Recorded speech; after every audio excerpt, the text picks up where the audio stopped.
So, John, there was an article in Forbes that I saw, and it was talking about before paying off all your debt, consider the downsides. Dun, dun, dun. Dun, dun, dun. The downsides of paying all of your debt off. So but before we even read this, I have to say, so in my nerd world, whenever there's a study cited, like a scientific study, the authors have to put their conflicts of interest down there. Whose funds their lab, where they receive money from. Yeah. Just in case they're writing a research paper on how good sugar is for you. And they're sponsored by Sugar like American the Gummy Bears Sugar. of America, right? And so they have to disclose that. Anytime I see something like this, I always have to wonder, like, whose author is behind this article, right? Because it's just on its merits, it's silly. But go ahead. Totally. Go ahead. No, that's a great point. That's a good point. Okay, so the article goes on that the author is saying that they paid off $300,000 of debt in their 30s, which they were doing the FIRE movement, so the whole retire early kind of movement. So they basically lived on nothing and put all their money to pay off debt and to retire. So here are some of the downsides, John. And some of these, honestly, I'm like, yeah, some of these make sense. You may have hiccups traveling internationally. So she gave up credit cards several years ago. And she said, I saw a lot of difference in my spending habits. I became a lot more intentional and spent significantly less money overall by getting rid of the cards and using a debit card. And she said, but some of the hotels required a credit card for incidentals, and we had to negotiate using our debit card. One particular car rental business in Italy required cards to have credit limits that would cover up to the insurance limit, and our debit card did not do that. Okay, but I want to stop here. This whole paragraph is all positive, if you ask me. There's some inconvenience, but it's not a downside. It's not a downside, right? That's right. So I gave up using credit cards, and I started being more intentional and spending less. Ta-da! That's what we tell people all the time. Totally. I stopped taking cash out, right? I mean, we started tracking cash. Ta-da! To stick to our budget. Ta-da! A few hotels, we had to have an extra conversation. Okay. Yep. Right? Yep. You and I travel a lot. Yep. We both have to do that. Yes. I'm traveling internationally in a few weeks. I had to, the person who's putting together the travel for me, I had my debit card. They had to split the purchase twice because there was a limit on that debit card, and we contacted the bank, but he had to run it twice and split it. It was a pain in the butt. But it was an extra phone call. For 2 minutes, and Ta-da! then you're done. Yep, Right, that's it. right. And the rental car, one particular rental car company wouldn't rent, and I run into that traveling. So you find the rental car companies that will, and we have 2 of those. Once they're not used, we kind of switch off. Yep. And you use those. I looked at one in the Dallas airport, and I said, please help me give you my money.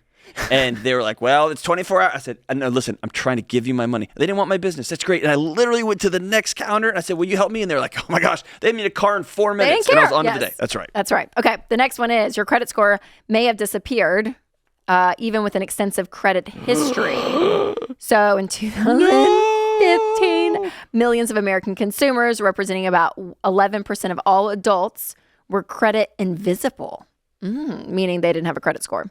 So she goes through talking about that, if you don't have a credit score, you can run into some issues, just like taking out a mortgage, which is her next point. But this is kind of like saying, I don't want to get married because I used to date a lot and I was really good at dating, and I don't want to lose my reputation as a great dater. Right? It's like when you get married, you're like, that's not your identity anymore.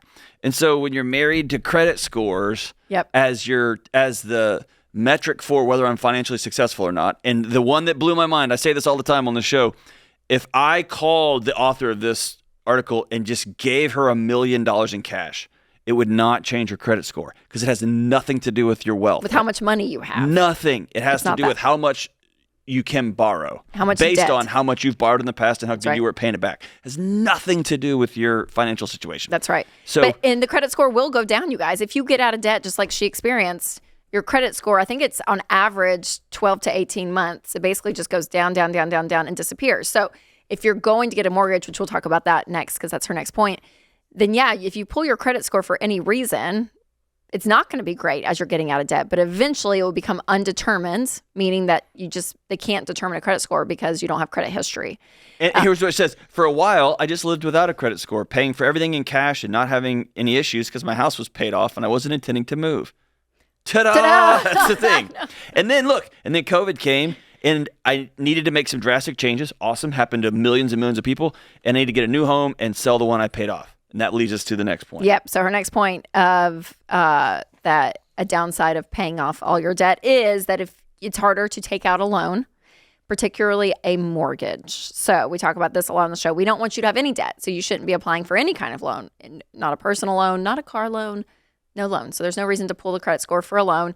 Now, a mortgage is the one type of debt we always say we won't yell at you for, but you can still get a mortgage through manual underwriting. Okay, so this is where instead of pulling a credit score and deciding, dependent upon the score, can you get the loan or not, they actually look at you, the person, and you have to be current on a job for 2 years and current on all of your bills.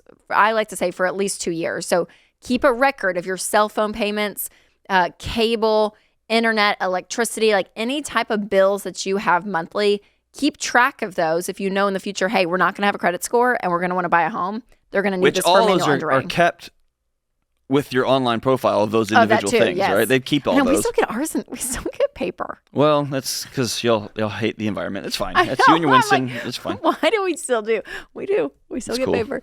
But we make our own butter, so there we go. It's 2023. It's online, so you can go back and look at all your history online. But yeah, getting a mortgage, yes, again, inconvenient. And we'll admit to that all day long. Well, I think George said it was an extra piece of paper. Like it was an extra sheet he had to fill out. For him. Yeah, I think so. Yeah. And here again, I always want to look at these titles and then read the actual article. And this is scientific articles. This is headlines. Because before paying off all your debt, consider the downsides. Ultimately, this section, the hardest thing, right, is about getting a loan for a mortgage. That's fair. It was really frustrating to explain my situation. That is not a downside, America. That is simply a momentary inconvenience and kind of a pain in the butt. When all these TV ads have you able to get a mortgage on your cell phone, you actually had to tell the banker, I need to do manual underwriting because I'm a millionaire. I just don't owe anybody any money. I'd like to make a purchase. And they'll all go, okay. Send your cell phone bill, right? I mean, if the maximum downside in your life is that you're really frustrated explaining your situation, you're doing all right. You're doing good. You're doing great. That's a good downside. Good job, America. All right, and the last one. This is my favorite one. Oh, geez. Ready? You may feel guilt spending money, even when you can afford it. So, what a downside of being debt-free, not paying interest, not owing anyone anything, having the freedom to make your own decisions. But man, I feel guilty every now and then about spending money. So I'm not laughing at the guilt. I feel this. I came from a home that was highly money insecure. It was tough. I still to this day have to exhale. I walked around Guitar Center the other night, budget in hand, like ready to rock and roll, and I couldn't do it. I couldn't do it until finally I did it. Right? Mm-hmm. It was tough. That guilt is real.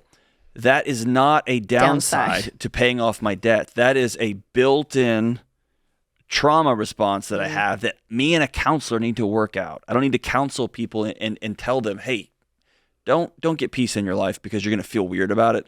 I need to go deal with my personal feelings. And so if this is you, if you've paid off everything and you realize it didn't solve all your childhood wounds, it won't. Yep. You got to go do that work. Such a good point. You got to go do that work. And a lot of people feel this, you guys. Like that is something we run into. So if you're on baby steps 4 and beyond, like force yourself to spend and enjoy, build that muscle back. Practice. There you go. Yeah, and practice it.